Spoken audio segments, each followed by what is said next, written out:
these plays, then Wentz gotta give Wentz also he also has some accountability here in saying that he has to do his best for the team and maybe not what's necessarily best for himself. It's all about sacrifice here. That's what everybody in the team was saying. Is like everybody is sacrificing here, but Carson wasn't willing to sacrifice, and then that makes people feel as though is that Carson's being selfish. But all great players want ownership. You dig what I'm saying? Like all great players want to have that voice in the locker room, and Carson feels as though he earned that. But look at the team. The team may say, "Yo, Carson," but this dude over here won the Super Bowl. Like we won the Super Bowl doing this stuff here. And guess what? This is the exact reason why that article was, you know what I'm saying? This is why that article was printed. This is this right there. This is the spark that everybody tried to throw dirt over. Now it's getting ready to catch fire. And the Eagles is really going to have to make a decision now. Because there are just multiple levels here in terms of, there's multiple layers here in terms of how we have to analyze this, because we can see this as fans. This is what I always say, that sports is a microcosm of society.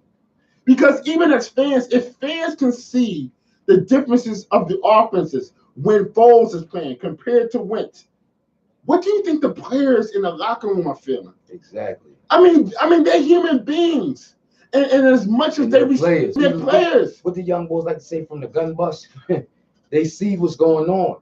They see what's going on. They see the way the offense. Let me tell you something. It would have been a tragedy had the Eagles been playing in the Super Bowl or getting prepared for the Super Bowl right now. If Alshon catches that pass, it would be crazy right now. If Aguilar turns around and catches that pass, it would be crazy right now. The whole Eagle organization would be happy, but I'm gonna tell you, every time we talk about this and every time I seem to look at that article, it gets a little crazy for me because it's like, damn, well, maybe somebody's right. All right, so, and the point what we're trying to make here is that if fans can see it, you know what I'm saying? If fans can see it, if we can internalize these things and understand that how there could be some friction, like what do you do? Who do you go to? Then the people who actually live in it, they gotta feel it too. They can't be oblivious to what is actually natural. You got one guy who's earned the trust of the team because they did something truly special. You have the other guy who everybody just respects because he's such a great player, because he's such a great athlete. It's a difference, man. It's a difference. And if you can see it and if we can see it, it makes no sense why the players on the field don't feel the same way as well. And dig this. And here's what's more important. Because people feel this way, it doesn't make Wentz a bad person. It just makes that people are willing to tell the truth. And let's get back to Joe. It all turns back into, over the period of time, as a reporter, as someone who runs on the beat, everyone, because they trying to say that this article is fake news. I'm not saying that it's fake or not, but what I'm trying to say is that over time, you do start building relationships with certain guys. So they're like, well, reveal the sources. Yo, if you know anything about journalism, the number one rule is you don't reveal your sources. At all. You'll ostracize yourself. You know what I'm saying? Like I would say, it's I don't know who said it's fake news. It's not. Excuse me. It's fake news and blah blah blah because they won't reveal their sources. Like, hold up, cuz. Hold up, man. When everybody was talking bad about Cam Newton, I got a source. I don't who revealed that source. When everybody be talking trash about Cap, and I got a source about Cap, who reveals those sources? If a negative article came out about Deshaun Watson, about him wanting to sleep with a porn star, some sort like that, who reveals those sources? Those sources don't be those sources aren't they don't reveal. You feel what I'm saying? I'm saying it's like why when somebody is coming at a white quarterback, you don't want to believe the story that like he could be all these things, but when we're dealing with a black quarterback like Cam is everything. Cam's a thief. Cam's this. Blah, blah, blah. No. Let's not. I'm not going there. I'm drifting. drifting. But the point I'm just trying to make is. The point I'm just trying to make. The point I know. I'm sorry to go off that tangent on the racist joint. But the point I'm really trying to make is that teams. There's different personalities in every team. And everybody, while there's a team agenda, there's also a personal agenda. And everybody is taking notes from everybody around them. And they're all seeing, and they're not oblivious to what the fuck is going on, like on the football field and in the room. And if fans can see what the hell is going on like the football field, you damn sure know the players understand the same thing.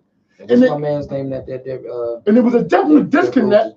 What's his name? I'm about to tell you now again. There was a clear disconnect between what was going on between Carson Wentz and the offense and between Nick Foles and the offense, because one guy seems to understand what the team is trying to do and the other guy was struggling to process it all. Now let's pull out the excuses. You know what I mean? I got the excuses bag. Let's pull out the excuses. The number one excuse for Carson is that he wasn't ready to play. That's in the article. And guess what? He probably wasn't ready to play. All right.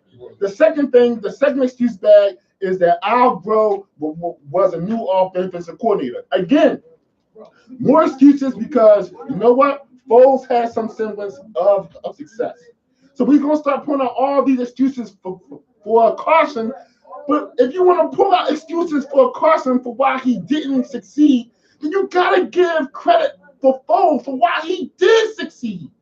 You dig what I'm saying? You can't say, well, Carson didn't do blah, blah, blah, blah, blah, or Carson didn't succeed because he was hurt. But you can say that Foles succeeded because he wasn't hurt. And because he was hurt, he actually exceeded our expectations once again. So you got to give credit on both sides. You dig what I'm saying, Jay? No, all day. I mean, it's correct where it's at. But go ahead. What people fail to realize is that between Nick Foles and Wentz, Foles is a better quarterback from the neck up. And when I mean from the neck up, he's a veteran. He's more cerebral at what's going on. Indeed. If you check out the numbers, when you're running an RPO offense, what happens is the quarterback really has to read and do a pre-snap read on whether he should run the ball or whether he should pass the ball. Now, what goes on is if you look at them statistically during the game, you might see, Foles throw the ball about 31, 32 times, and then you might see him, hand the ball off. So it might be like 31 passes with the Eagles versus, maybe like 25, 26, 23 runs, where Wentz wants to go and, being a young cat, he wants to earn his stripes. He wants to sling it and go straight downfield. But the difference between the two is that Foles know how to read it better. And I think right there is where they clearly separate at. You know what I'm saying? I'm not ready to give up Foles. I'm just not ready to give Foles up. And that's another thing. So as Philadelphians, we got to think about how it took us damn near 70 years to win a Super Bowl, man. It took us 70 years to find a Super Bowl winning quarterback.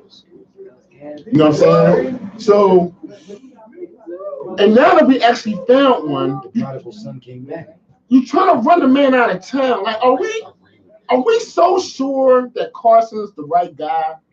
Are we that convinced? Is it anything in that 10-1 or that 11-2 in that 10-1 run? Was that so convincing that what you saw from Nick Foles is so much less than what he saw? Because we can't deny the fact that basically, if you want to pull out the real numbers between the two, and I ran this down last week. You know what I'm saying? I ran this down actually last week. Do you know that Nick Foles and Carson Wentz have pretty much played the same amount of games? Nick Foles has played 30 games in his career, started 30 games in his career, and Wentz has started 29 games in his career. All right? Foles is 19-11. Wentz is 18-11. That's just the facts right there. So Foles is only one game better. Foles is also 62% completion percentage. Wentz is 62% completion percentage. Foles has 52 and 18 touchdowns to like interception ratio. Wentz is 49 to 29, not 21 touchdown like interception ratio. I'm stuttering terrible right now. Crazy. But the QBR is also the same, 61 versus 60. The point I'm trying to make is Wentz has all these numbers, but Foles has done it during the course of winning a Super Bowl. Foles have done it during the course of saving the season, not once but twice. You know what I'm saying? He has done it against the toughest defenses. He has won against Tom Brady. I mean, if you name the outcome, he has almost achieved it. He's won close games. He's won tight games. He's won Super Bowls. He's won playoff games. I'm not ready to give up. If you name, he got blowouts. I'm just trying to say. I'm not ready to give him up. The point I'm trying to say is this. If Carson was so secure in his position, if he knew that his spot was so secure, then why not take the full time to come back? He's rushing himself. He rushed himself back in there. You hold up. Now we got Andrew Luck in Indianapolis, right? Took his time. Took him almost 2 years to come back, right? Knew it was his crib. He knew it was his crib. See, that's the whole thing. There's some insecurity through all this. And that's what no one wants to talk about here. No one wants to talk about the possibility that Carson's a little insecure. And the reason why the Eagles... Listen, that's where that article came from. The reason why the Eagles came out at the end of the season and immediately stated that Carson was their guy. And it just totally did not even, and it didn't take him 3 days for them to come out and say, yo, Carson Wentz is going to be our quarterback. Why? Because they got that piece Carson. And that's one thing I don't like. That's the one thing, that small step that separates great from greatness. You know what I'm saying? Like the Patriots, they'd have been like, man, fuck it. This is our quarterback. They did it with Drew Bledsoe and Tom Brady, and look where they're at now. You know what I'm saying? Like when you got Nick Foles out there, the team is ran different. Everything is just ran smoother. The players are confident. The defense is confident. You know, you got a hell of a quarterback when he gets in there and he can ignite the defense. And he's not even playing on that side of the ball. So what they need to do is, I've been starting trouble on Twitter, and I know you've seen it. Like people saying stop, and I just tweet Nick Foles. I mean, listen, everybody is trying to explain to me. They need to find out what they can get for the young fella now. All right, so we talked about this a bit last week, but I'm asking you a question. I'm gonna ask you a fair question though, right? Right. The going rate for a guy like Carson Wentz, and I'm gonna tell you what the going rate is for people just don't understand football. But the going rate is 2 first-round picks, a second-round pick, a third-round pick, and a fifth over the course of 2 years. So would you rather have Nick Foles, 2 number 1s, a number 3, a number 3, and a number 5, or Carson Wentz? I mean, that's a like you can pretty much reshape your whole entire offense. Let the listeners ponder over that. We get ready to go to a commercial break. Let the listeners ponder, because this right here, we can talk about this for an hour. And I'm ready to go in and let you. And I want you to. I'm saying, like, would you rather? Because that's the going rate for a starting quarterback. So you can go to Jacksonville, Oakland. I don't care. Washington, New York. It doesn't matter. Go to any of those teams and you say, listen, Carson's up for sale. We're gonna max out on Carson. We're gonna cash out on him now. Carson is a teams out there to do it. Miami. I mean, you go to the Dolphins and say, listen, man, we want 3 number 1s for Carson Wentz. We want 3 number 1s, which are first-round pick for your next 3 seasons. And they'll do it. They'll do it. So think about that. We'll be back. We're going to go on a commercial break real quick, and then we're going to break down the numbers, man. This is Fly Sports Talk, not Dry Sports Talk. I like the magic of what it is.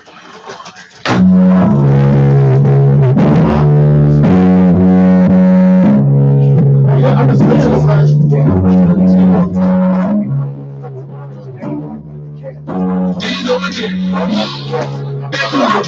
I'm in a relationship. better be home by 10. Brad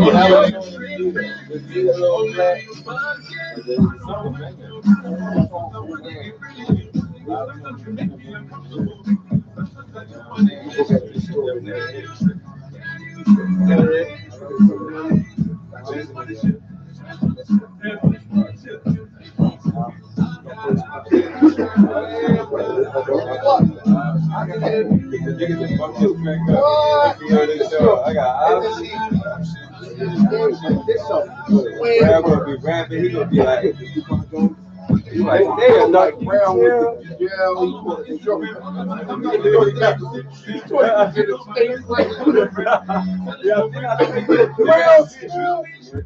I got slide over He's in my hand.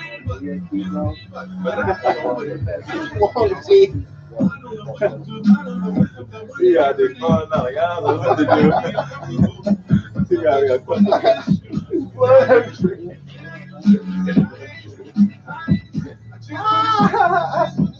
Well, listen. I like Usher Win. I like no, I'm lying. No, I'm cool. I like backward it out. y'all crazy. Yeah. Then you go on my Facebook. Oh, now you know. Then you go on my Instagram. I swear it's a win. Then you go on my Snapchat. Oh, now you go. It's a win, bro. Sometimes I wish that you would just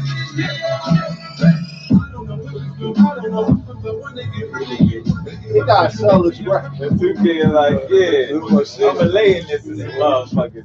Yeah. He making sense. I got limit me. That's a win. That's some bullshit. Straight bullshit. Fuck this shit. I got him on the pocket. Oh no, I was in third. I was in third. Man, I was in the basket. Send you already to the room.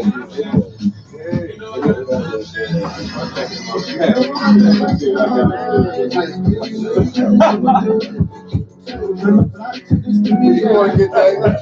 She said, my nigga, you want to get that free. I'm going to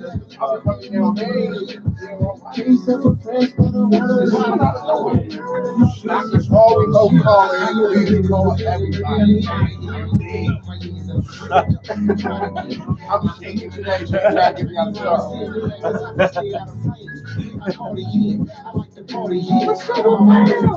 Niggas take me and that. Take me off.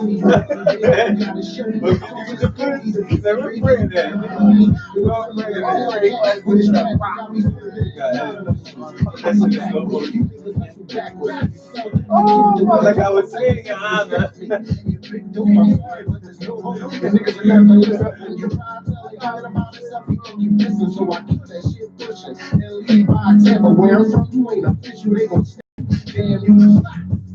If you know about that black life, like I'm really no easy to adore. We get to turn up fly to the studio. We keep that shit jumping Super Mario. Once I start doing it, then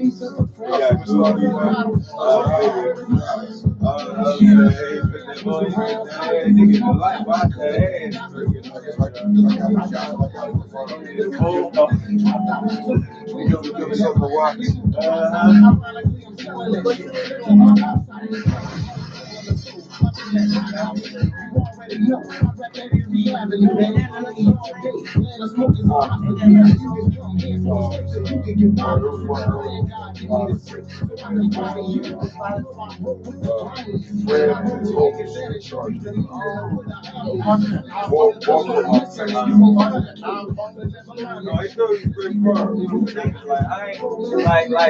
I am a big Carson with the man, but facts is facts, facts is facts. You know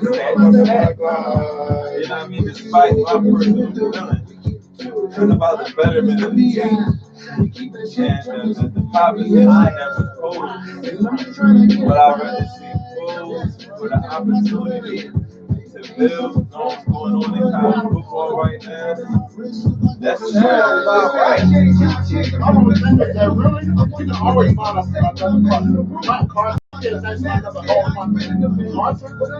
but you can always find another young quarterback. I don't think like you because we sit there. But when the crib came back up, because my nephew sit there. I don't give a fuck about the loss, and I'm trying to win it all the time. And I always talk about another quarterback because I've been there. And I only talk about the male because I've been there. Know some niggas that take his money, baby, they in there. I don't give a fuck about these bitches, my child play them. I don't give a fuck about these bitches, my child play them. They don't want no trouble like shower shots in the day room. Quarterback, that's what it is. So you would say you're like the man next year, let go and will with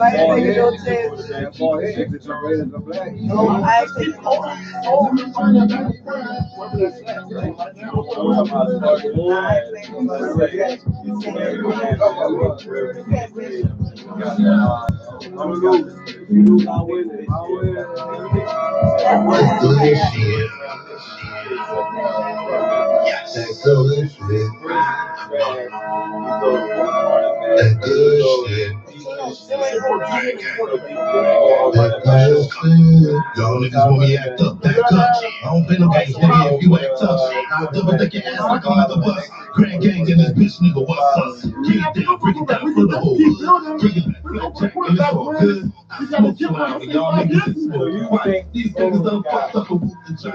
I'm in the game, got fucked up, man, I am the game. Insane in the metal brain. Frequency, I smoke gang. This the opera show, not the Oprah. Oprah, you ain't murder man. It's very fun. From the Illidale, I kill Shabelle.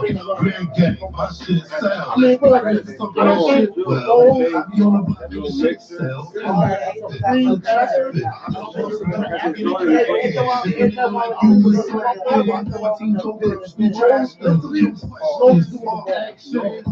Sometimes smash that, sometimes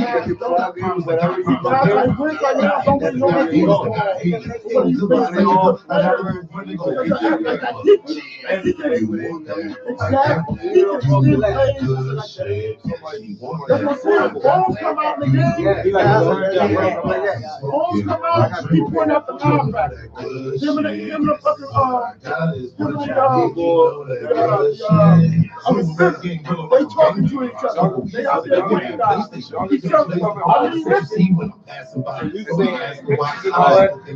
Give me 5 years.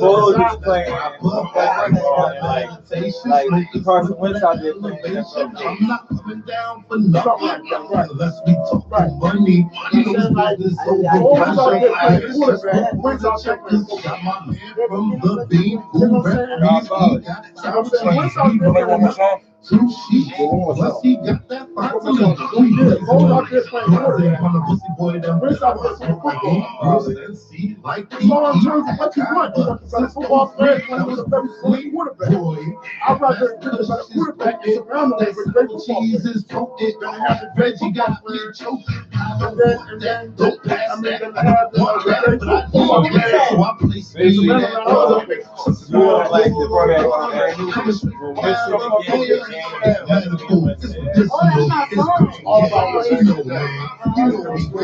Bones know he can't win a game like that.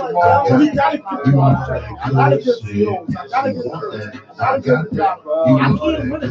I'm not that good. He's like Brady in the sense that I'm not saying he's Brady. Brady was a level. I'm saying like Brady. Like all the great ones understand. I can't win it. If they giving me 5, I'm gonna take 5. I want to I'm sure I could take this 5. I'm trying to get this 3 yards. I'm not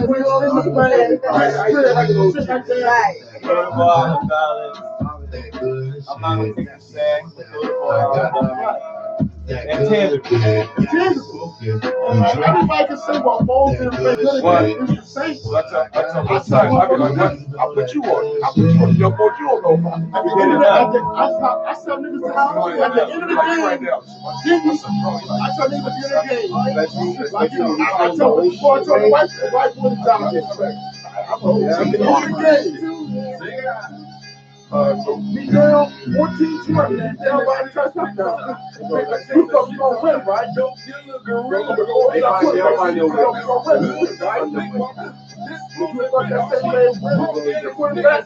Why are you doing it? That. When the game is tight, when the game is tight, exactly. I'm about to put some stuff down my head too. I'm ready for Jay whenever you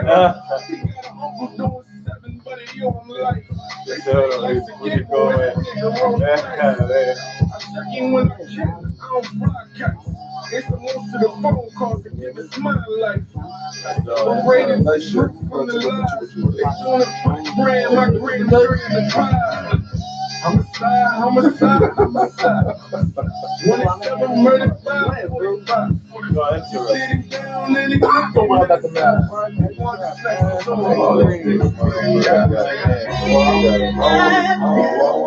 Just draw some roses on a pretty piece of paper with my recipe alone. It's your I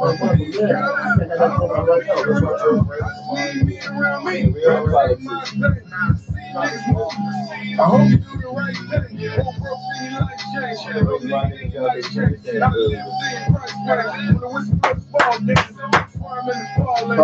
Oh, this is about that thing. What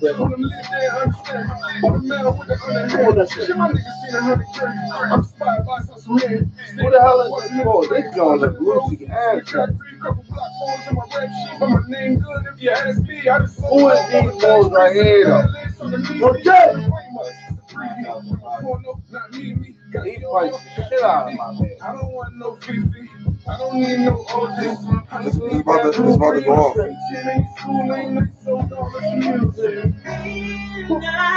forgot who did this one. Huh? Shut my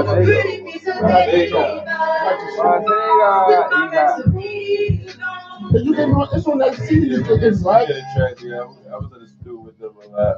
Oh, wow. I got it in the car. I'll play that shit. Yo. Get back down. Turn up. Get hyped, turn up. Get hyped, turn up. Get hyped, turn up. Get hyped, turn up.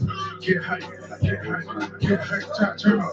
Get hyped, get hyped, get hyped, turn up. Get hyped, turn up. Get hyped, turn up. Get hyped, turn up.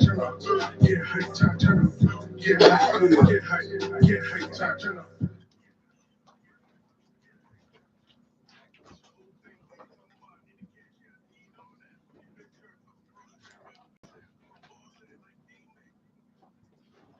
We're back.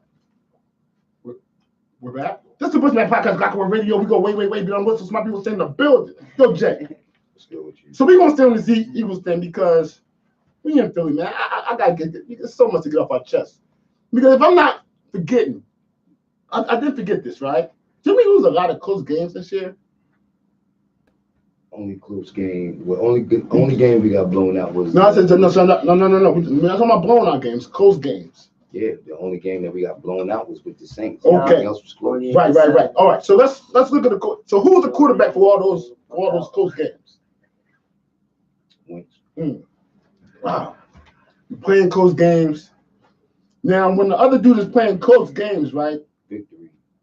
Man, I'm starting to feel a certain kind of way because say what you want about the Carolina game, right? You only scored 17 points in that game at home. I mean, it was a close game. Our quarterback had the ball at home in a must-win game early in the season. We lost. I mean, that's just the facts, right? That's the facts. Let's talk about that Tennessee game. You know what I'm saying? Let's talk about the Tennessee game when That's when Wentz really started to unravel. That's when he started to unravel. I mean, they were killing him. I'm just saying. Listen, the point I'm trying to get to everyone is that I'm not willing to concede one way or the other. Right now, it needs full investigation. No, real rap. It needs full investigation all the way down to the status of his back, the status of his knee. We need to find out where Mickey's head is. They need to be talking to every single player. Like, we need to really find out what the hell is going on here. And the team should be investigated. To openly come out and say Carson is your guy, I think is a little reckless, especially when you have guys on the team that understand. I mean, you got guys on the team that's building a shrine for the dude, man. Yeah, I forgot about that. I mean, they built the shrine for the dude right before the game that no one thought they could win against the LA Rams. The Rams is in the Super Bowl right now. That LA Rams team. These are facts. I'm not making none of this stuff up. This is real stuff right now. I'm not making any of this stuff up right now. The Rams team that's currently in the Super Bowl, Nick Foles went to LA and destroyed them. I mean, that's just the facts, Jack. That's just the facts. I'm not making that up. And like people want and here's the say, and here's the thing. Like people want to say quarterback rating, and I'm all about stats too, and touchdown to interception ratio and all that. You know what the number one, what the biggest stat for a quarterback is, yo? Basically. That's what it's about. Wins and losses. I mean, you can't set it up where the quarterback get credit for all the wins, but they don't want to take any of the blame for any of the losses, and that's what we do with Carson. Cuz real rap, Carson didn't take a ton of heat for these losses, yo. All these close games, everybody was saying, "Oh, the defense on 3rd and 15. Oh, the defense did this. Oh, Schwartz is that." I'm so sick of Schwartz. We need to fire Schwartz. No. No. That's what people were saying. I'm saying like the attitude on the team was like Carson was still getting a pass to lose these close games because really there were times in the games where he was force feeding that the team said, you know what, if he's going to force feed Zach Ertz, which he did, which the article also said he did, teams understood how to defend him in clutch moments. It's like Ben Simmons without the jump shot. How about that? I'm saying, if you know that Carson is going to milk the tight ends, it's going to milk the middle of the field the entire game, but when you really need to stop him, you can say, you know what, we're going to make him throw outside the hashes. We're going to force him to make a tough throw to his big-time receivers. And we're not going to let him milk the entire time to the tight ends. Then he becomes easier to guard, and then when you really need a play, when you really need a first down, you can't get it. The same way with Ben Simmons. When we really need a shot in clutch time, Ben Simmons can't get a shot off or won't take a shot because he's either, one, he won't take the shot, or two, he's afraid of going to the free throw line. And it stymies the offense. The same discipline, it's the same concept. And like I said, I'm not meaning what, but see, I can't. Here's the thing about Foles. Where are the negatives? Where are all the negatives on Foles? Give me the negatives. Shoot, Jay. You got any negatives on Foles right now? I want you to keep going because I'm going to go too. I'm trying to figure out where the negatives are. Foles is a seasoned quarterback. He's 6'6". He has a strong arm. He has proven if he's in a strong system that he can succeed. He's like any strong arm quarterback. He's streaky. He's not perfect, nor is Aaron Rodgers. I mean, there's only one Tom Brady. I mean, let's just be real. There's only one dude like that. He shot it out with him. And guess what? He outplayed him. I'm saying, like Like this stuff ain't. This is not made up. These aren't made up tales on Foles. I mean, the team that's in the Super Bowl now, Foles beat them twice. How about that? He beat them last year and he beat them this year. 2015. Now, who's to say if we beat the Rams, we don't beat them again? I mean, I'm just saying, man. I'm saying like last year, Brady. We want to tout Brady for being the greatest ever. Blah blah blah. You know what? Foles stopped him. He outplayed him. He outplayed Tom Brady. That's not no fluke. That's not a lightning. You just don't do that. Think about it like this. Name another average quarterback that has just outdueled Tom Brady. Go ahead, shoot. Give me the names. Give me the guys that just add what? Eli Manning? I take Eli Manning. If Foles is Eli Manning, I take it. Give me the 2 Super Bowls. I take the 2. I take the 2, yo. If he gave me, if Foles gave me 7 more years and I got 1 more Super Bowl in 07, I take that. And if you're a Philadelphia fan after 60 years of not winning Super Bowls, you should take that too. You already got one under your belt. You got one under your belt. I'm saying like where the negatives on Foles. What, he hasn't played in a complete season? Man, neither has Carson, only played one his damn self, man. And if you want to call Foles trash, his quarterback was Jeff Fisher. We know what that's about.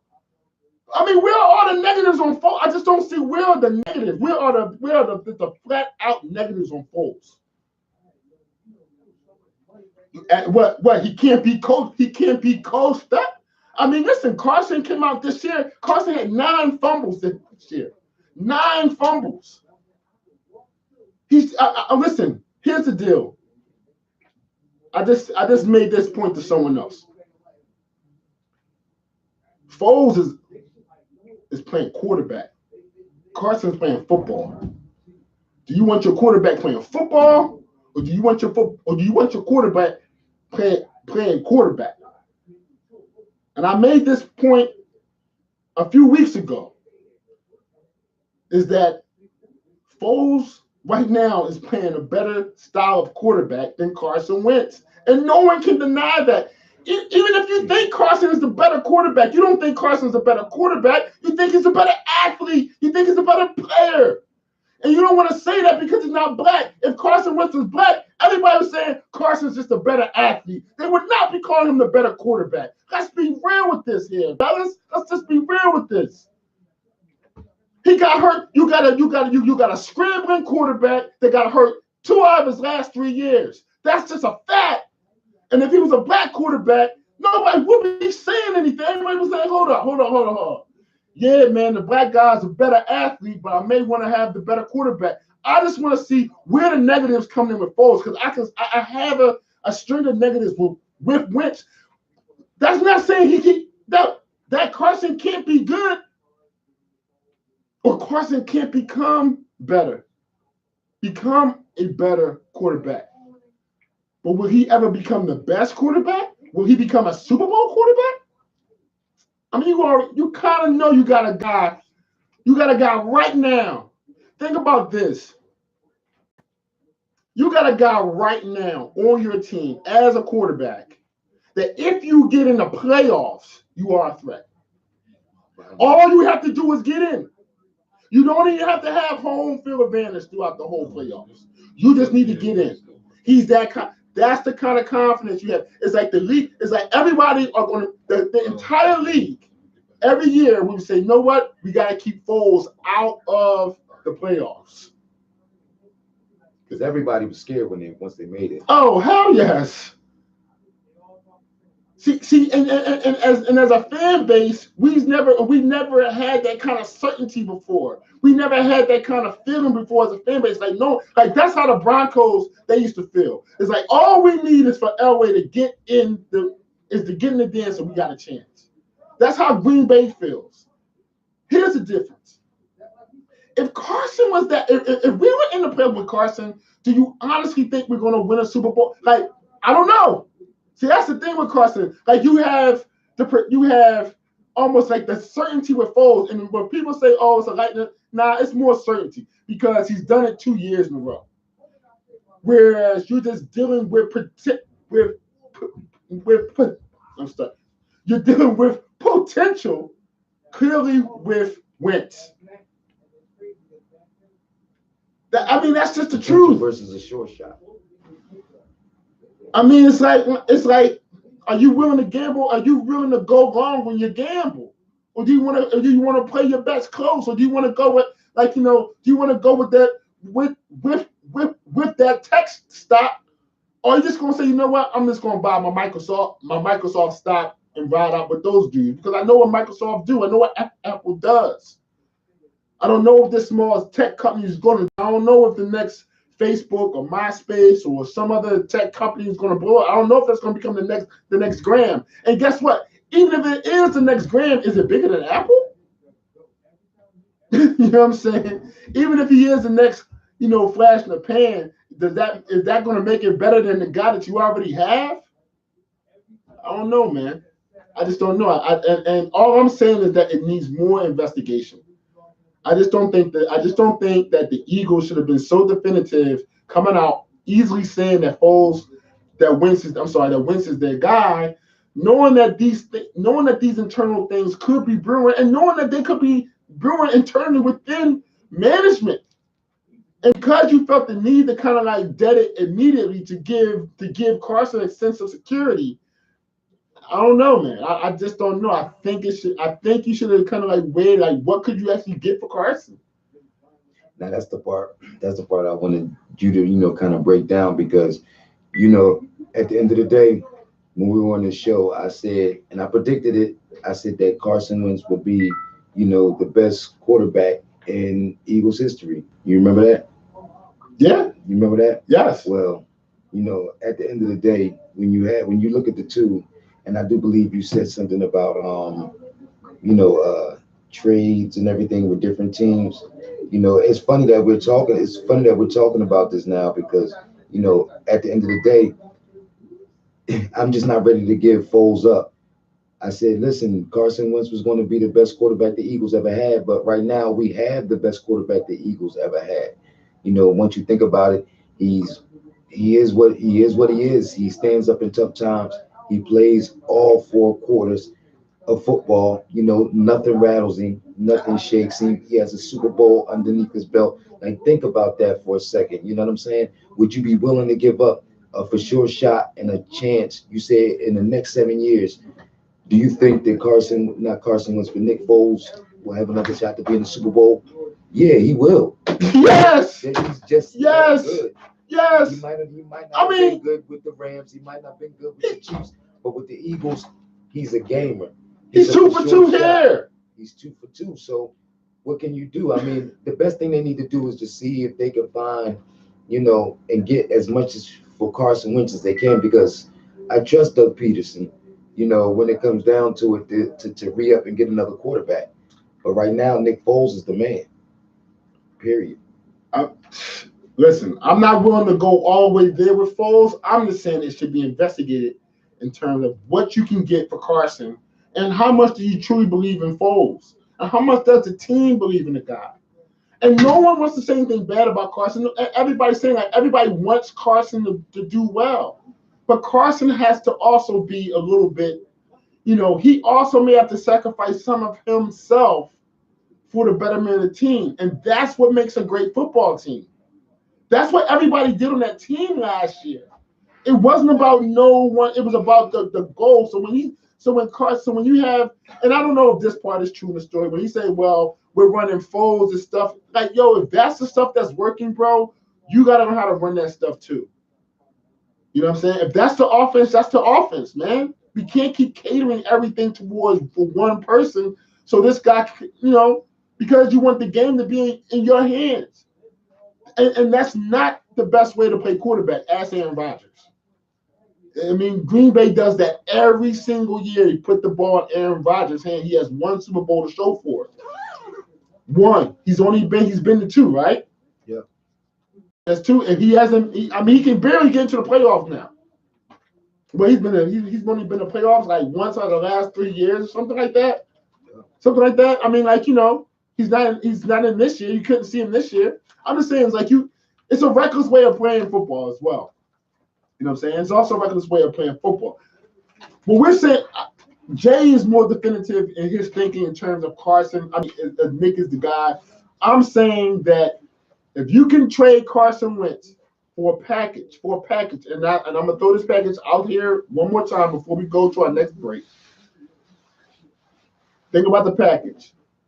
You will have 2 number ones, maybe 2 in this draft, but at least 1 this year, 1 next year, a 2nd round pick, a 3rd round pick, and a 5th round pick over the next 2 years.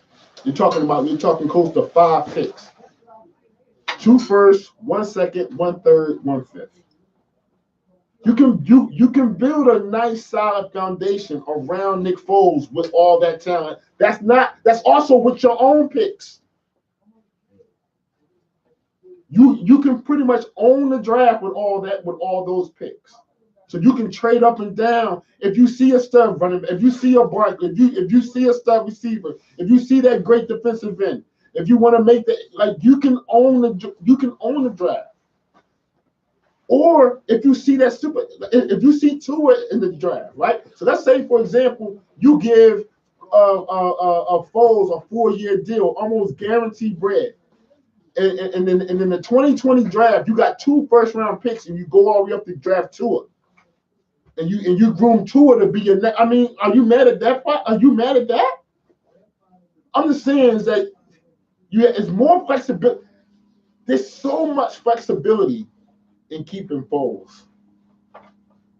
For all you process people who like storing picks and all that, think about the advantages right now. This is the BlitzMagPodcast, Gospel Radio. We go wait. Beyond whistles, my people stay in the building. Coming up next, more Eagles. I can't front. We're going to do team MVP, offensive MVP, defensive MVP. That's going to be fun. You know what I'm saying? Most improved player, coach of the year. I think that's also going to be fun. We're going to also tackle on the greatest tandems in sports history. I'm going to run down a few. We got to talk about the AFC, NFC championship games. Was this the greatest NFL championship week ever? Lots of NFL. This is the BlitzMagPodcast, Glock World Radio. We go way beyond whistle. This is Fly Sports Talk, not Dry Sports Talk. You heard? Oh, Montana and Walsh. All right, so I'm gonna pull the Montana and Walsh. Montana. Yeah. We got my Montana. I had Montana and Rice. Just overall 10. I don't care if it's coach or whatever.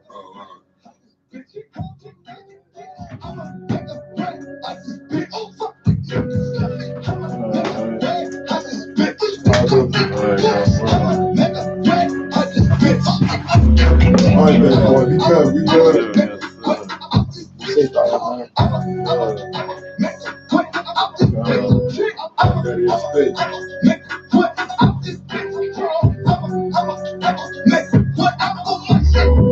Promise I'ma find my way out this bitch. Never look back, just stay out this bitch. I ain't never tried to be up my aim. You ask around niggas who say I'm gonna say. One thing about me, I know how to get it. Street life, nigga, I know how to live it. Metro City got block on this real low, so you know I can flip it. I spend so much, I know I forget it. Any bad bitch, I know I can hit it.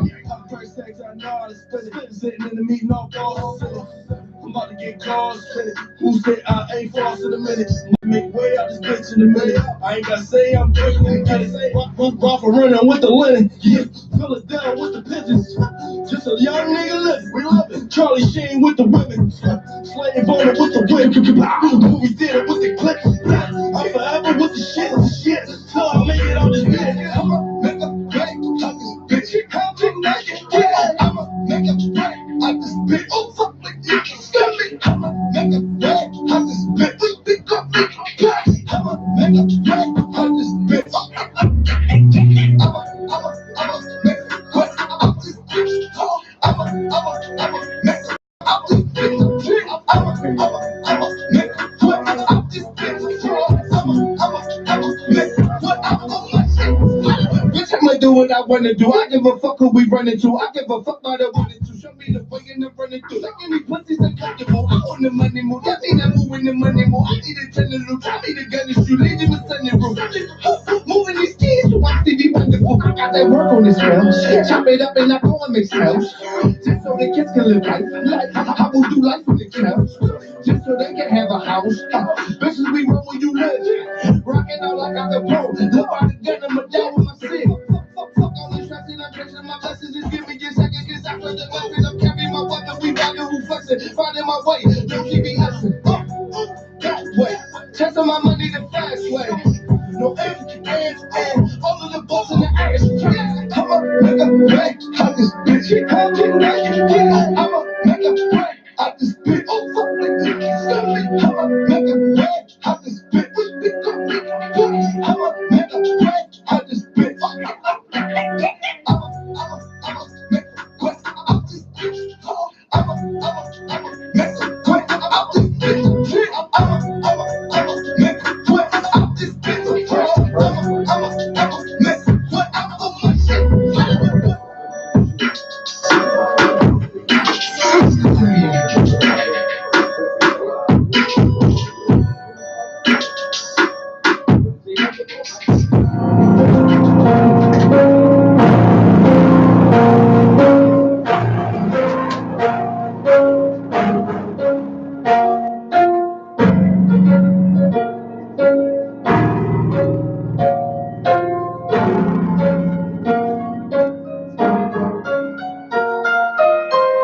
Y'all do it like we do it, for real, for real.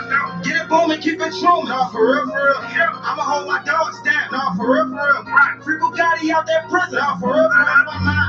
But I went crazy, every time to God, let me wait for Satan. All shit was coming, I was like the Matrix, but it kept on coming. Fucking God make it. Youngest niggas in the city, we was doing shit. Burning violence in the center piece like Ludacris. Play San Antonio tonight. I thought it started Sunday, shit was like the 80s. I gotta get down there, man. Anybody know anybody that work down there? Okay. I mean, they upstairs, bro. What you mean upstairs? They're not the first level. You want to be the guy be like, Oh no, as long as I can sit there and be like, oh shit, like I'm good. I can get some Jones. Depending on the game, I just got my boys from Jones for $60, 2 tickets. Oh yeah. Yeah, my man, he got season tickets, but then if he don't go to the game, then he'd say you first on the list to say. Well, today my man is a Spurs fan, so I asked him if he was going to the game. I know he probably is. Of course, 9 times out of 10 he was going. He was not. My man who got season tickets isn't like he's a Sixers fan. He's a Spurs fan. Okay. Spurs playing tonight. He's like, he asked me if I wanted to go to the game. I said, no, I'm going to my show, but I said, I'm trying to get some tickets. He looked online and cheapest Jones was like $65 For one. Yeah. Even upstairs. So I said, man, my man, he got some season tickets. I'll put my phone number here. Yeah, I gotta get you. Yeah, just let me know what game you want to hit up. And then you let me know what you get the tickets for. Take my son. Yeah. And then I get a parking pass and everything. All with the 60? Yup, you can park right up front. Okay. I mean, it's like the parking pass is part of the joint, so you park pretty much right in front of the joint. Walk Yeah, right as long as because when I get to the gas, as long as I can just, they gonna say you go to the left, you up here. Yeah. Your ticket is this color. Exactly. I'll show you the joint. I'll send it to my boy.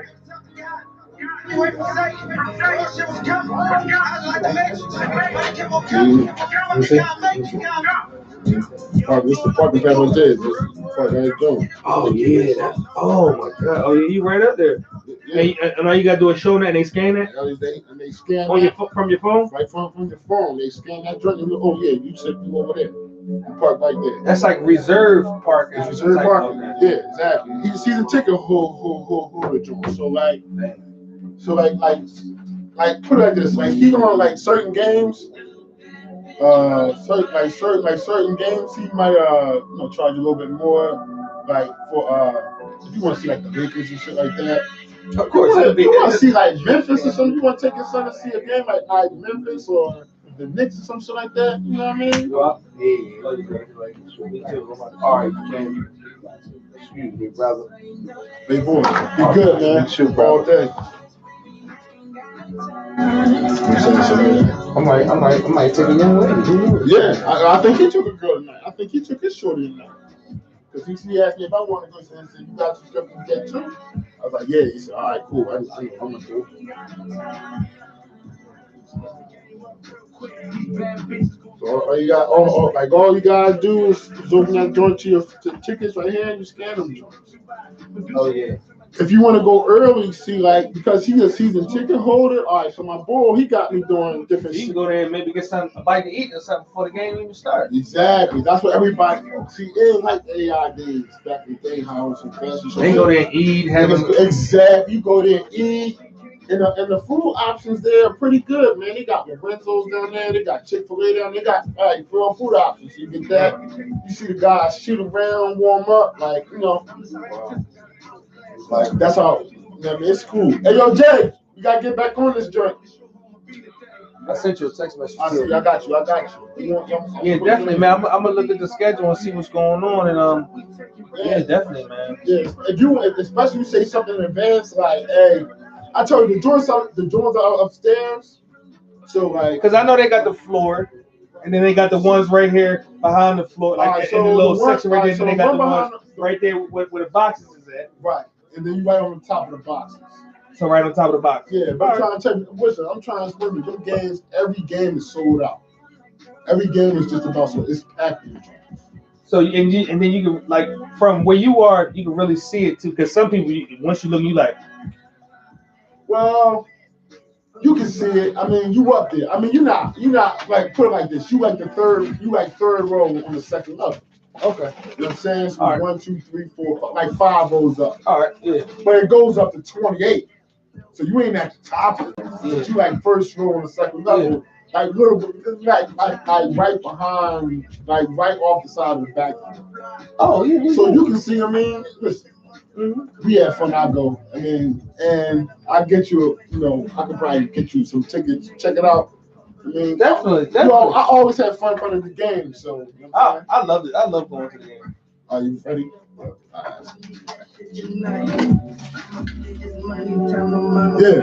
Yeah, I got you. We on it. I'm on it. I got you. When you finish it, lock my door.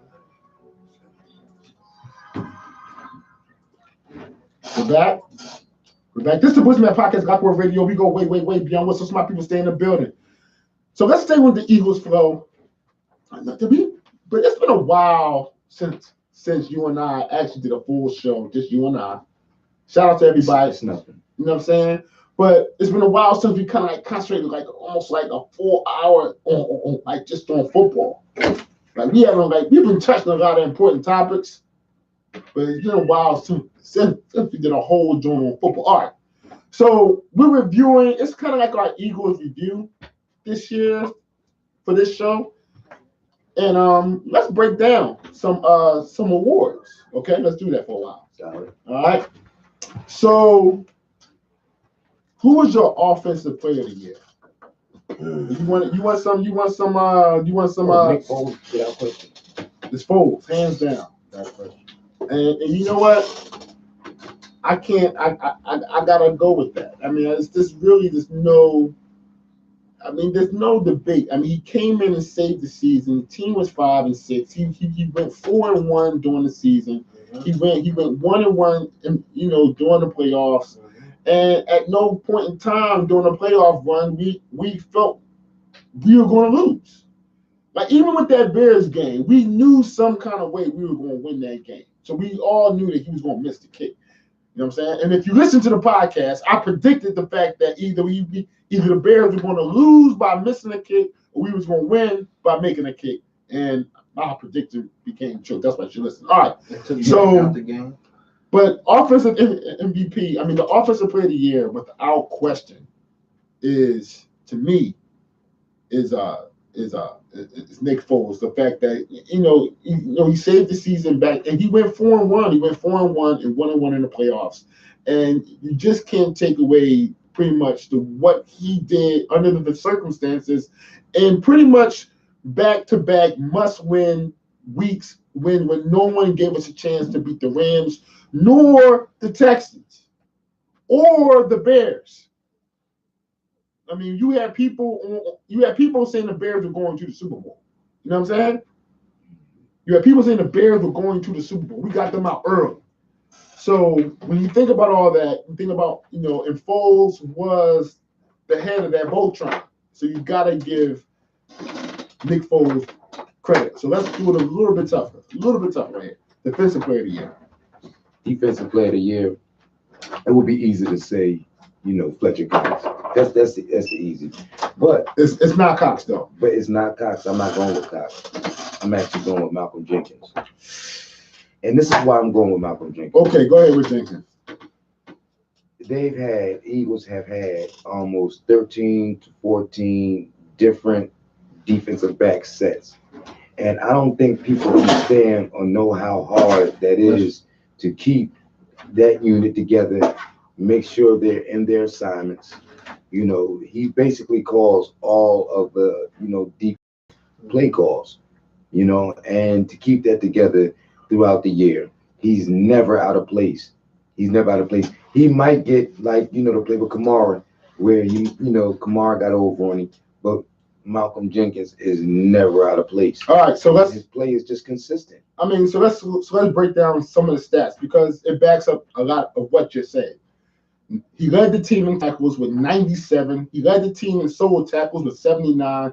He led the team. He was third in team in tackles for loss with 6, and he had 1 interception. So, and to think that Malcolm Jenkins, during the season was almost like the coach on the field, especially during the second half of the season when he had a whole new crop of corners, a whole new crop of safety. So I understand why Jay believes Jenkins was the defensive MVP, but I got a different guy. This is interesting. Go shoot. I got Michael Bennett because I feel as though from day one, Bennett brought it. He didn't take no weeks off. No weeks off by Michael Bennett. If you look at the grading system, I think he graded like top 10 in quarterback pressures all year. Well, he always graded in the top 10 of most effective defensive linemen throughout the course of the year. He always was around the quarterback. They played him inside, they played him outside. When the chips were down, Bennett always came through. Like he always bought it. He took no weeks off. And I'm not saying he did all this while wearing little league shoulder pads too. Oh yes. Yeah. He had 15 tackles for loss this year. 15 tackles for loss. He's a beast. He was truly a beast out there. He had 30 quarterback hits, 30 hits on a quarterback, and I'm telling you, he had a lot more pressures. He had 9 sacks. I'm just saying that if you want to look at someone that bought it every single week, even when things weren't looking good, he never stopped his quality of play. And as much as I love Jenkins was a part of a defensive backfield that just wasn't ready to play for a couple weeks. And it's not all his fault. It's not his fault that he got caught up trying to protect everyone. But for someone who actually bought it every single week, even when things weren't well, he was one of the guys that you couldn't tell whether the Eagles were playing good or bad because he bought it every week. And when he was playing, and when we started playing up to his level, our defensive line became dominant again. You think what I'm saying? When they caught up to him, when our defensive line caught up to his play, that's when our defense changed. So my defensive player of the year is Michael Bennett. You know what I'm saying? And I you know what? I like that assessment because I had no idea of the 15 tackles behind the line of scrimmage. And that's really what a defensive lineman gets paid for, to get, to play beyond the line of scrimmage. And he made a lot of plays where other people made the play. He made a lot of those 97 tackles that Malcolm Jenkins had up on the line. It was because Bennett blew up the play. There were so many times where Bennett didn't actually make the play, but he caused the play. I'm saying Bennett was awesome all year long. Go back, check the tape. All right, most improved player. Shit, most improved player. To be honest with offense or defense, it doesn't matter. Okay, offense or defense. It doesn't matter. Any player. I got a couple guys. You go first, and then I'll go. My most improved player from the first time I saw him to the end of the year is Avonte Maddox. Avonte Maddox. First of all, I wasn't even all that crazy about the pick. I like that pick. Listen, I thought, first of all, because my whole thing. I told you that they had him out of place too. They put him in safety. Remember that? They put him at safety. I didn't like him at safety. He needed to play corner. See, that's my whole thing with Maddox was that they actually thought he was going to play safety, and I didn't like his size at safety. But here's the thing: what Maddox learned how to do was play both, and he learned how to become a versatile defensive threat where he can actually play up on the line. He actually can match up against bigger receivers. He can match up in the slot. Like Maddox was out there balling at the end of the year. And I know LeBron, he had a big curve, but from the beginning of the year, in terms of his impact on the team, Maddox was one of the best. He was one of the best rookies in all the NFL. Avonte Maddox had just an extraordinary season. He was so good that he makes everybody forgot about Sidney Jones. And that wasn't hard. Sidney Jones is one of my favorite players coming out of the draft, but your durability is. It counts as your ability to be able to play and stay healthy. And that seems to be a big question for him right now. I'm saying, Maddox, listen, I thought Maddox played exceptional cornerback towards the end of the year. He was one of the reasons why our defense made a turn. He was one of the guys that were actually tackles that he wasn't making against Tennessee, he were making against the Rams. Like, he made a complete turnaround. And you know what? Like I said, I wasn't super crazy about the pick, but I love how he expanded I love how he grew from the time he was drafted to the time we played our final game. I thought Avonte Maddox was our most improved player. Jack, I love that. I love a cornerback that relishes playing man to man, and he is very exceptional playing man to man. My comeback player of the year has to be Jordan Hicks. The fact that he's going through so much to get back on the field, and he promised everybody that he was going to give them 200% out of 100%. It's very rare that you find. First of all, he's unblockable. That's first of all. You never see his jersey dirty. He's always around the ball. Around the ball. And he's one of those unselfish players. No matter how many times he's gotten hurt, he'll always sacrifice himself for the next man to make a play. And as the season went on, and it wear and tears on your body, he was willing to sacrifice his body, no matter what he's been through, surgeries, injuries, not being able to play a full season since he's been drafted.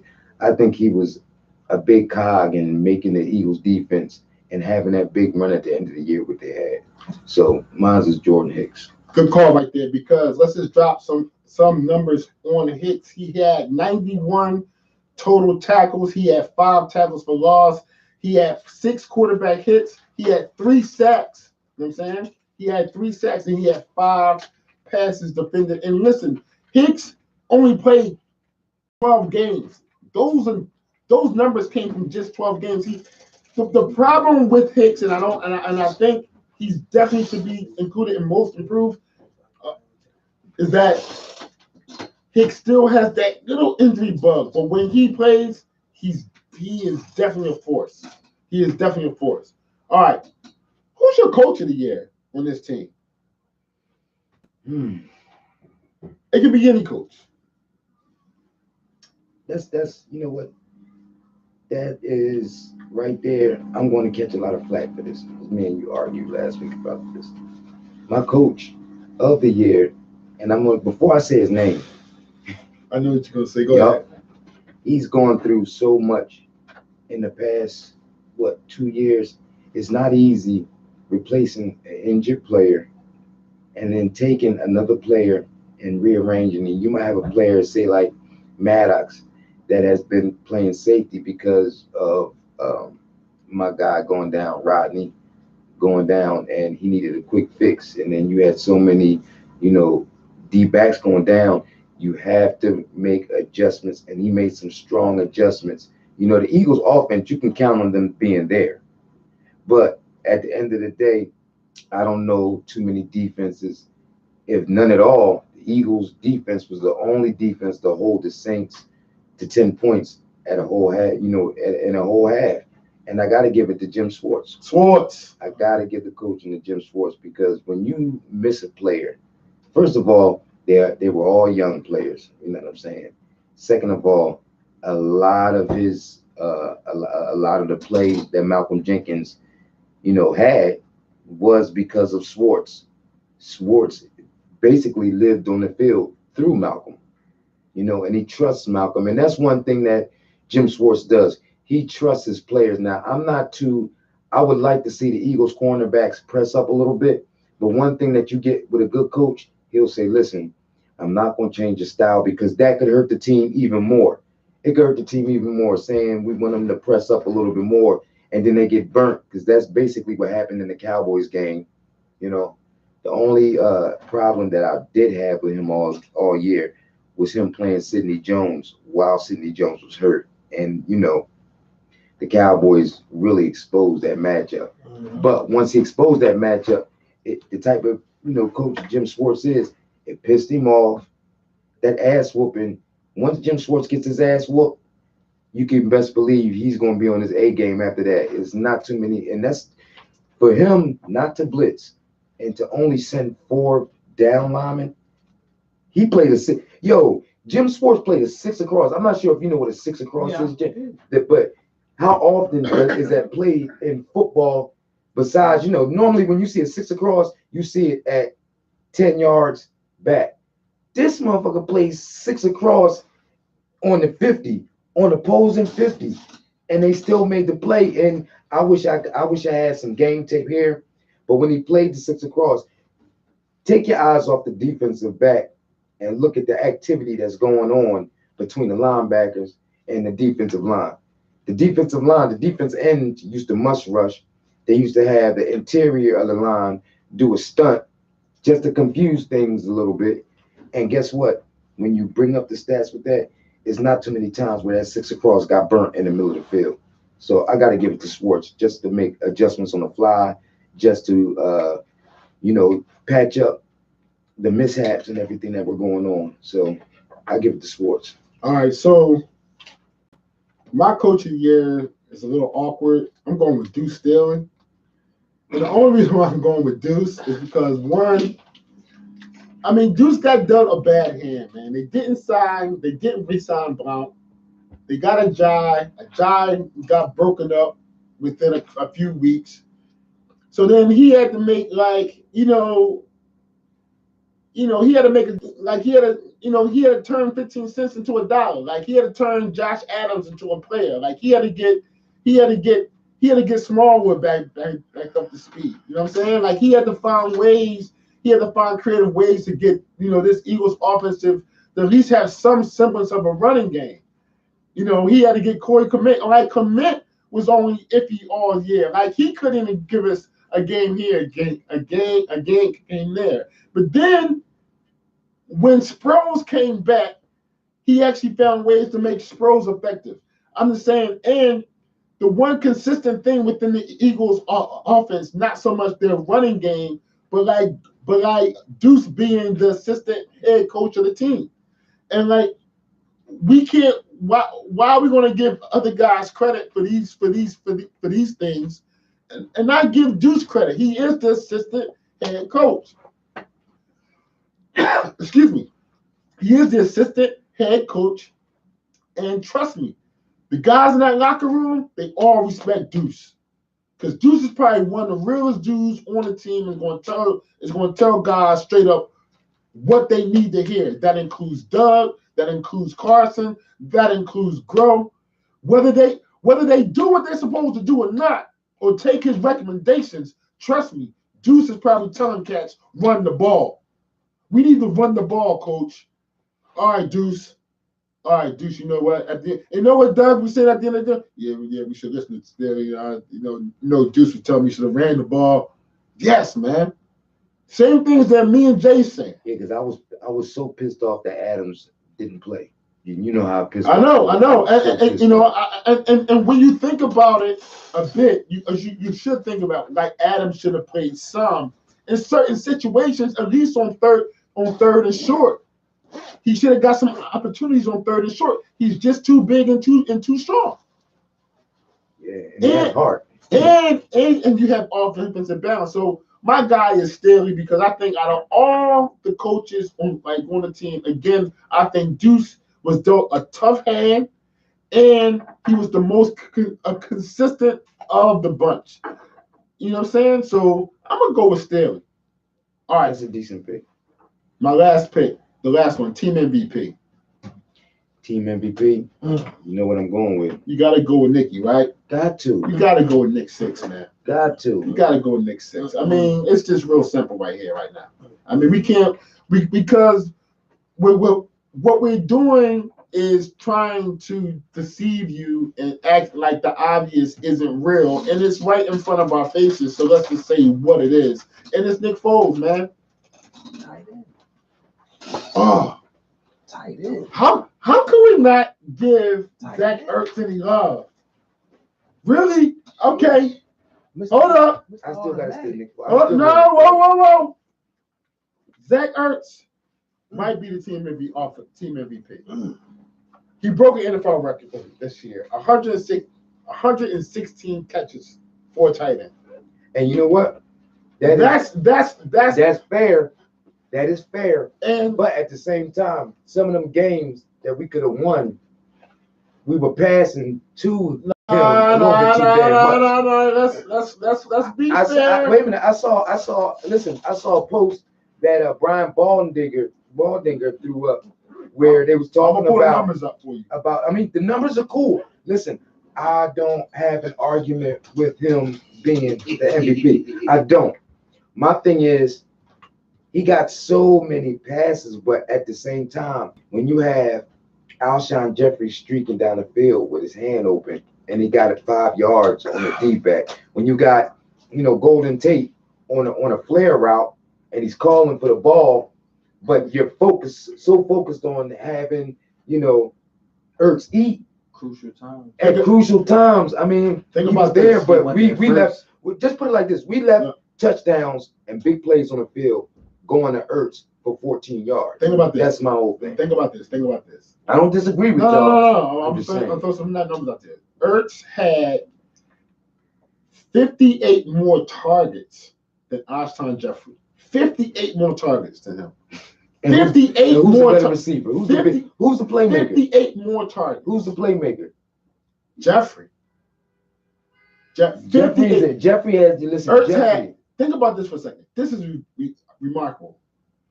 Ertz had 156 targets. 156. How many touchdowns did he have? 8. How many touchdowns did Alshon have? 6. Alshon right now is supposed to have at least 11 touchdowns. 10 to 12 touchdowns. So they have 10 to 12 touchdowns. Because Wentz felt so comfortable throwing the ball to him and he was holding on to the balls like, Alshon's body. You watch the Eagles game, Alshon's body language was letting you know, listen, motherfucker, you act like you ain't seen the Super Bowl. Y'all act like, you know what I'm saying? Because when we first got Alshon, it was like, he was a hothead coming out of Chicago. But he came over here, shut his mouth, and went the fuck to work. All right. What was Alshon a bad motherfucker, what was man. Ertz's longest catch of the year? What was it? Just throw a number out there. Let's just have some fun. Maybe about 30 yards. 34 yards was his longest catch this year. I knew it had to be somewhere around there because I watched every Eagles game at least twice. But his catch percentage was at 74%. Mr. Automatic. I mean, he was his automatic. It was looking like Donovan McNabb and Chad Lewis for a minute. I was like, man, it was Donovan McNabb and Chad Lewis on steroids. Listen, all the great tight ends. Let's say all the great tight ends.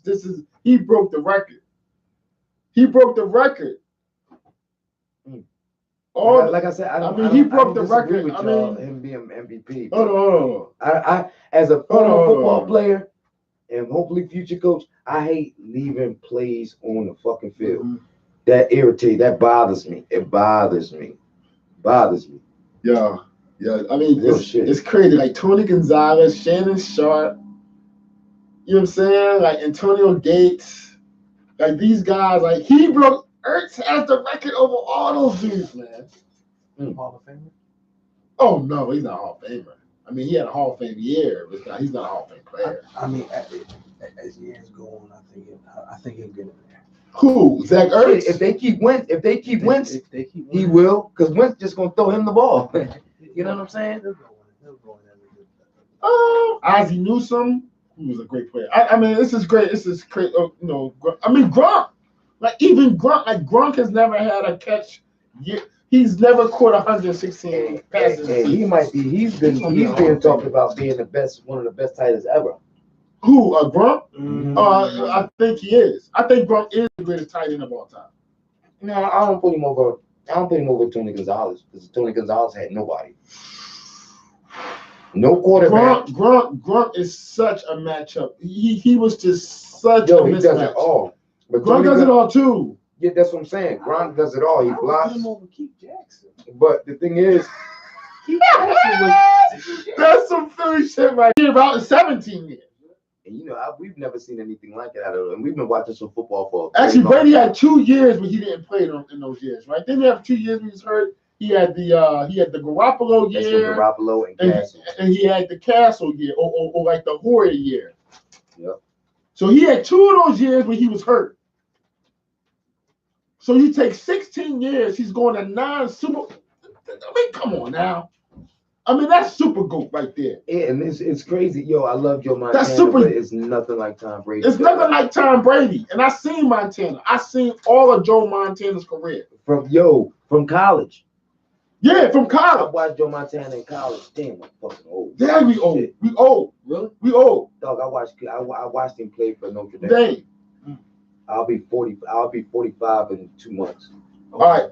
So, but let's think about some of the greatest tandems in the history of sports. Because Brady and Belichick might be the greatest of all time. You talking about coaching tandems? Not just tandems. It could be not coaching tandems, like Venus Serena. Venus Serena is the only one that comes close to me. Montana and Rice, or you can say Washington. You can say Washington, Montana, but Montana and Rice. So I got some here. I got Muhammad Ali and Angelo Dundee, which is crazy. Wow, that's crazy. That's heavy. Wow. That's heavy. You know what I mean? We got Magic and Kareem. You know what I'm saying? You got Red Auerbach, Bill Russell. You know what I mean? You got just opened up a huge. You got 11 rings. You got 11 rings. I'm just saying. We're talking about best tandem of all time. You got Venus Serena. I mean, they just got so many championships between the two, and they're still dominating. I mean, Venus lost the other day. She shouldn't have lost, but it's all good. I mean, you guys understand. She's competing at 40. She's 40 years old. Looking good doing it. I mean, she's 39. Lord, she ain't supposed to be playing no damn tennis. She's supposed to be competing with Grand Slams. And she just had a baby. I'm just trying to tell you, you have okay, so you also have, like somebody said, Michael Schumacher and Russ Brown. Damn. You know what I'm saying? I mean, so that's you when somebody went racing on me. I mean, it's just, but even still, I can't think of no one better. I can't think of any tandem better than Brady and Belichick. You really can't. There is none. Somebody broke out the soccer John, and I can't even say his name. Zinedine. Hey, baby, text me a tandem, baby. And Cristiano Ronaldo. Text me a tandem, baby. Think of some tandems real quick. Okay, all right. So we had some tandems here. Me and Jay, we had a couple tandems here. I'm about to pull out a couple tandems that Jim had. Man, I'm trying to tell you, you can't think of too many. You just can't. Clay and Steph, LeBron and Wade. You know what? You know why I didn't bring that up? I didn't bring them because their legacy is still, Wade is getting ready to. Well, LeBron and Wade is done. Yeah, they're done, and it was so short. How about Pop and Duncan? Pop and Duncan is a good one. Pop and Duncan is strong. You know who I like just because I'm biased? Dumars and Isaiah. I love those two. Isaiah and Dumars. That backcourt was crazy. Kobe Shaq. Yeah, even crazier. Basketball has a lot of duos because basketball is actually built on the duo. You know what I'm saying? It's stamped on the duo. It's stamped on the duo. And it's so hard to have that kind of chemistry in football for this kind of longevity. We're missing some baseball drinks, though. Hey, listen, I got a tangent that ain't nobody thinking about. What? Jerome Brown and Reggie White. That was crazy. Brown and White is tough. Brown and White is tough. Parcells and Lawrence Taylor. I think we had Torrey and Jeter. Damn. That's good. That was a good one. Torrey and Jeter. Someone threw that at me. So, I mean, listen. But even still, I mean, Torrey and Jeter's kind of tough because Jeter got he got 5 rings. Yeah, Torrey's like the Lord of the Rings. You know what I mean? So the World Series, the Yankees joint is kind of strong too. Because Jeter has rings. Shit, we could this. I'm glad we didn't do this in the beginning of the show. I don't know. This will go. Oh, yo, this could go for hours. So, but the bottom line is Brady and Belichick. Just when you think about a 20-year package, you're talking 18 years. You're talking almost a 20-year package. It's very rare to see this type of greatness for such an extended period of time. And they're back in the Super Bowl again this season for the 3rd straight year. They're the best one ever. That's the best tandem ever. And this was supposed to be the year that they had the least odds to go back because you had the Chargers, you had the Chiefs. You know what I'm saying? Yeah. And here they are. And here they are, man. It's just amazing. Every single year. You have all these different teams. Every year, and they throw their best shot at these two dudes, and they always overcome. Let's talk about the games, man. Let's talk about the Saints and the Rams. And here's my thing. I was so happy about that pass interference. Yes, I was so happy because when it happened to Golden Tate, when the Eagles was on 3rd 14, nobody said anything about it. Exactly. It was like, well, it's part of the game. Exactly. The ball face guarded Tate. He never turned around and looked for the ball. Ran into him. It was a clear pass interference. The only thing I do want to say about that play against the Eagles and Saints is that Golden Tate should have did a better chance of trying to run back to the ball to make it look clear to be pass interference. He actually kind of jumped away from the ball. But besides that, I thought the Saints played conservative when they should have been more aggressive with the Rams. And guess what, man? The Rams got a stud at quarterback, man. I mean, Goff made all the throws when it was time for him to make throws. When it was time for Goff to make the plays, he made them. And he was confident with each one of them. So let's talk about the Saints and the Rams because the big thing now is that everybody wants to go back to review and challenges. Should you be able to challenge pass interference? Yes. And I've been begging for this, and y'all know I've been begging for this. There should be a challenge, and the defense should have some sort of, it's just not fair. Everything is geared to the offensive side of the ball. So hold on a second. So what I'm trying to say is that they want to be able to challenge pass interference on offense. So they want to be, so put it like this, they want to, the Saints fans want to be able to throw a challenge on that play to say, hey, they make that rule, the defense should be able to do the same thing. Exactly. Here's what I will say.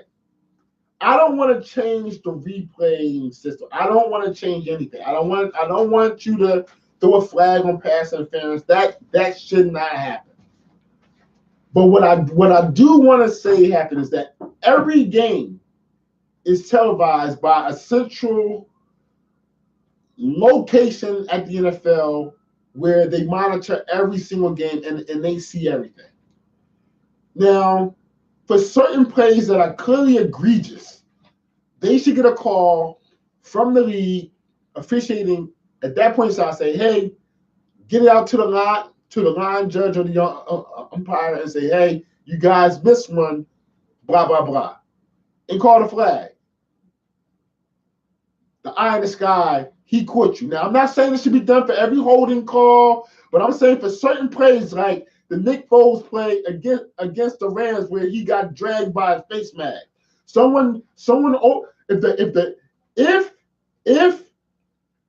the refs missed it, someone should say, you know what?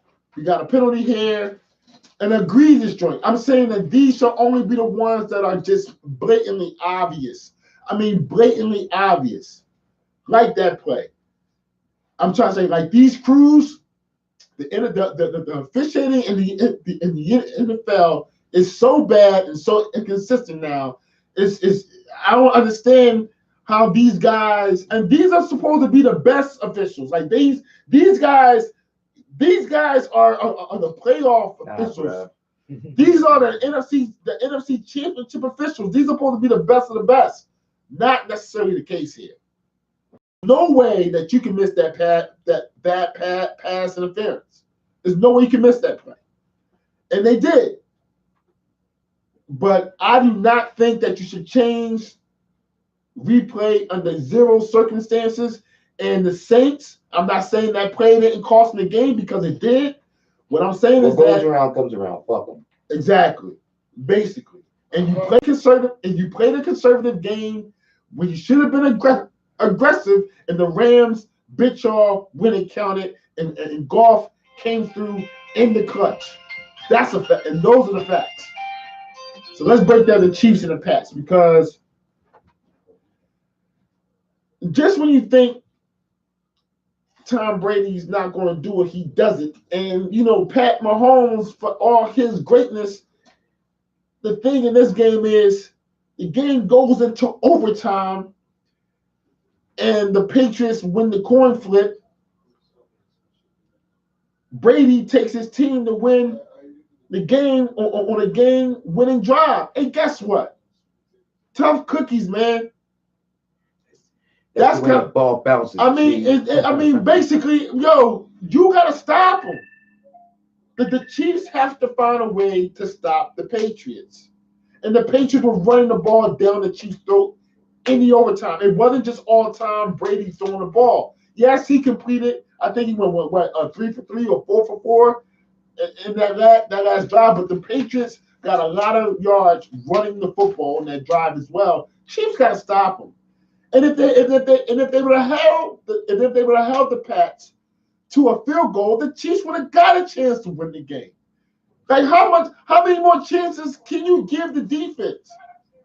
If you don't, you could do two. First thing you do when you're a defensive lineman is you check your stance and your splits. And then you look at you look at the official. And you're playing the Patriots. This is what I'm talking about. When you play the Patriots, everybody want to talk about that cheating shit. Listen, you have to play 65 minutes of football. Right. You got to play the entire game. You got to go over the entire game. You got to do stuff like Dougie P when he had a fake practice. Yeah. You got to play 65 minutes worth of football with Patriots. Justin Houston, he's supposed to be their big-time defensive end. Like, he didn't make a ton of plays in the game. I don't know. I think the Chiefs' defense let them down. And the only time they made a play, You had they did the Chiefs defense did let them down, but they made critical stops and allowed Patrick Mahomes and them to put in work. So you got to give them credit for that. Well, they did, but when they really needed it, you talking about Tom Brady. Yeah, but D4 like the offsides, man. And I know Andy Reid is frustrated about that because if D4 is not offsides, the game is over because they intercept the ball. So the game is over, and I know Andy Reid is like, yo, nitpicking, blah, blah, blah. But guess what, man? His hand has crossed the line. You got to know it's fourth quarter. You got to know. You got to know. Is this the end? They're fucking around with the Patriots. It was. It was the end. It was the end for the Chiefs.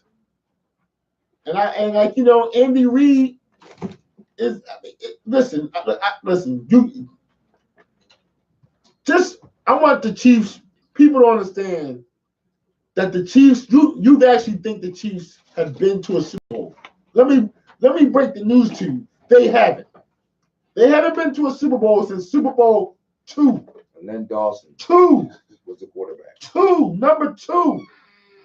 This is a franchise that is known for winning and losing in the playoffs.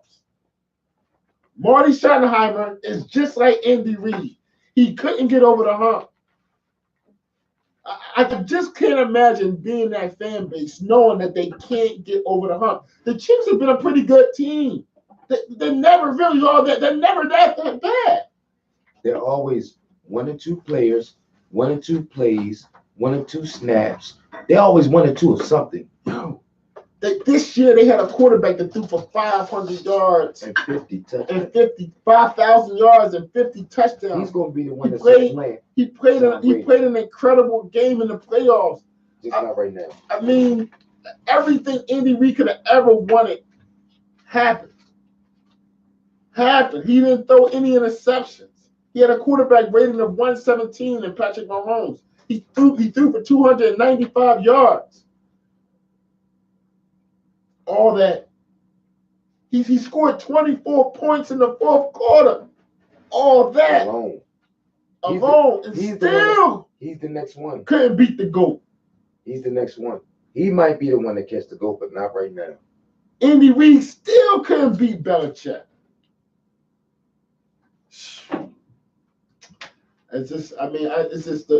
Sony Michel getting 113 yards rushing, 29 carries. Damon Williams was just, listen, Damon Williams just took all of Lamar Hunt's money. Just took all his money. Just give it to me. I'm just going to take his money. Because Damon Williams is a stud. He had 3 touchdowns in the game. You know what I mean? He's the only player in NFL history that actually had 3 touchdowns in the fourth quarter. Amazing. In a playoff game. I'd say like everything you wanted the Chiefs to win, but just the resiliency of the New England Patriots, that offensive line with all those no names. Again, Brady throwing for 348 yards, coming in the clutch. And D Ford, man, I just don't understand D Ford with the offsides, hand over the line. When Kansas City made the play that they had to make to take their team to the Super Bowl, if they make that one play, goodness, they're in the Super Bowl. They haven't been to the Super Bowl since Super Bowl 2.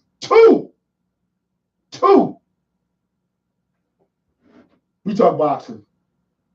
Oh, yeah, wait a minute, y'all come. I know you coming. That's why. We talk boxing because Adrian Broner, Manny Pacquiao fought last Saturday. And let me tell you, man, it was a boring fight. It was a funny fight. It was a boring fight. And Broner is just, he's not that good. And I'm going to break him down real quick. Adrian Broner has not learned how to fight behind his jab. It's real simple. He only knows how to fight one way, and that is the counterpunch. He doesn't know how to initiate offense. He only knew how to initiate offense against lesser fighters because people thought Broner was an attacking style fighter because when he fought against lesser talent, he would counter and throw like 8-punch combinations, so it made him seem like he was an aggressive fighter. Excuse me, but he wasn't. Broner has never learned how to initiate offense off his jab, and that's his problem. His footwork is sloppy, and he's never really in shape. And when Pacquiao started working his body and started landing the body shots, Broner started dancing, and then Pacquiao just started going from low to high and start landing the left and the short rights and just dominate the fight. When Pacquiao started landing the body shots, you could see it in his face. He wasn't feeling them. Yeah, he wasn't feeling them joints, and it was just an easy night for Pacquiao. And Pacquiao probably wanted the knockout. He almost had it in the 9th round.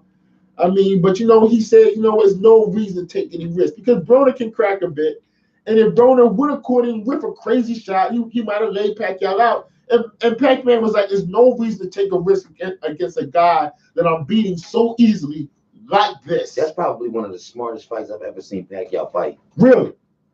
And I'm going to tell you one thing about Adrian Broner, and I've been saying this over, and this is a life lesson. He's always try to fight like Floyd Mayweather. First of all, his defense is not like that.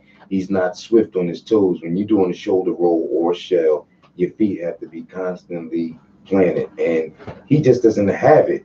But the thing is, it's even worse when you don't know yourself. He's been trying to emulate and try to be someone that he's not for so long. He doesn't even know what his skill set is.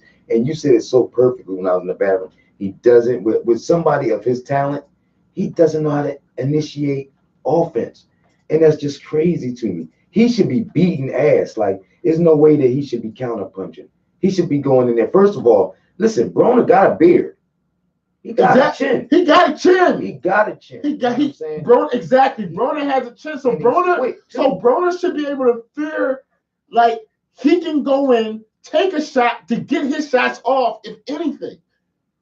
But he doesn't fight like that. He needs to go in there and bang and then wear his opponent out in the later rounds. And that's the problem with having his father. Once I seen his fat ass father brushing his hair, I knew the fight was going to be a wrap. All right, so here's what I think is going to happen for Manny Pacquiao, because it's lined up perfectly this week for him. Because this week we're going to see the return of Keith One Time, or the way we like to call him here, Bum Time, or Runtime Thurman is coming back after pretty much a 2-year layoff, and he's going to fight Josito Lopez. Josito is a game guy. He's a guy who comes in, throws a tons of punches. He had a great fight a few years ago against Andre Berto. I remember, you know what I'm saying? So, he's fought guys like Victor Ortiz. I mean, he's like a rugged kind of a fighter. He's been everywhere.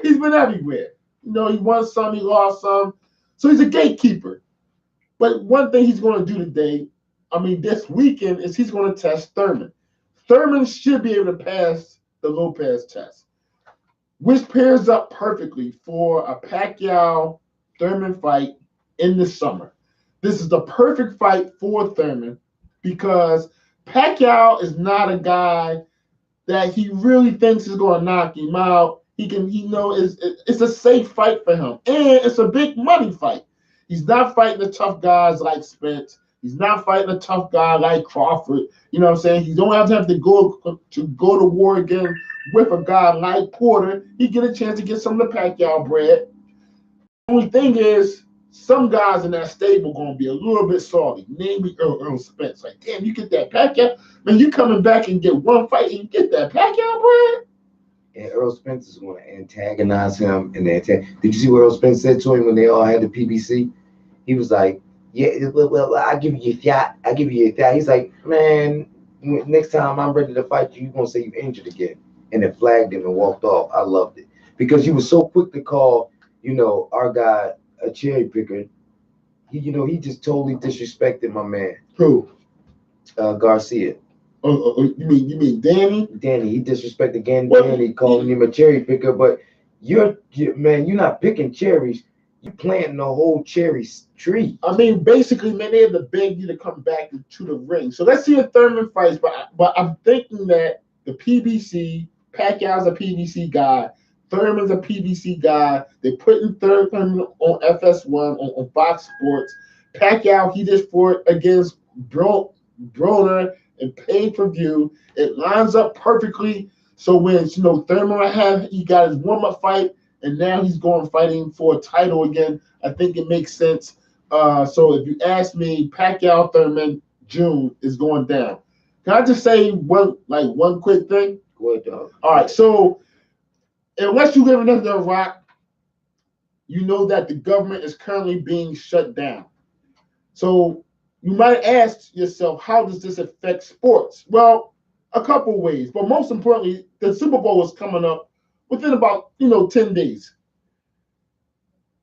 TSA workers are government workers. The FBI are government workers. Security for the Super Bowl are government workers. All these people that actually secure the Super Bowl, the people who actually, all the flights coming in and out of Atlanta during Super Bowl week. I hate to say this, but if you want to plot a terrorist attack, this is probably the best fucking time to do it. Because you have so much chaos within our government, and the fact that you have FBI and TSA workers who aren't getting paid. I'm trying to tell you, when you don't get paid, your ambition to work changes. It just does. It does. You are putting a lot of people at risk. And if you want to make, and if any crazy, radical person, domestic or abroad, if they want to make any noise and let the world know how crazy they are, what better place than to make a spectacle of the Super Bowl, putting millions and millions and millions of people at risk during the biggest stage in the world for one day. You have 10% of the TS workers every day calling out sick. You have FBI people who are not getting paid. You know who plans the Super Bowl? Not local police. Yes, it's going to be some, but the FBI, Secret Service. It's the number one sporting event in the world. This is how the government shutdown can impact sports. This is the BlitzMagPodcast. Gawker Radio. We go, wait. We did it again, so smart people stay in the building. Yo, dude, we did it again. We did it. Yo, Jay, what you got to say, bro? Hey, man, do what you got to do so you can do what you want to do. I got two things to say, man. You better hustle hard or hustle your ass home. This is the BlitzMagPodcast. Gawker Radio. We go way beyond whistle. Smart people stay in the building. Next week, you know what we're going to do. We're going to talk Super Bowl, man. We're going to talk Pats and Rams. We're going to talk Thurman. We're going to talk Hall of Fame. We didn't even get to that today. I didn't even get to Barry Bonds and Hall of Fame. I'm going to get to that next week. You know what I'm saying? And next week we're going to bring Adam back. I can't wait to bring Adam back. We got to do a barber report. We're going to bring the barber report back next week. This is the BlitzMagPodcast. Gawker Radio. We go way beyond whistle. This is Fly Sports Talk, not Dry Sports Talk.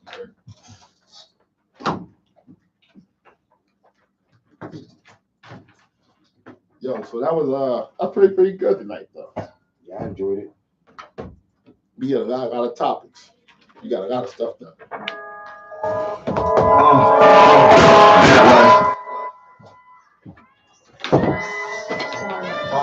BK, what's up? Go. Trying to fall like a mineral. School had to stand up and hit a way. Something that you really got. And when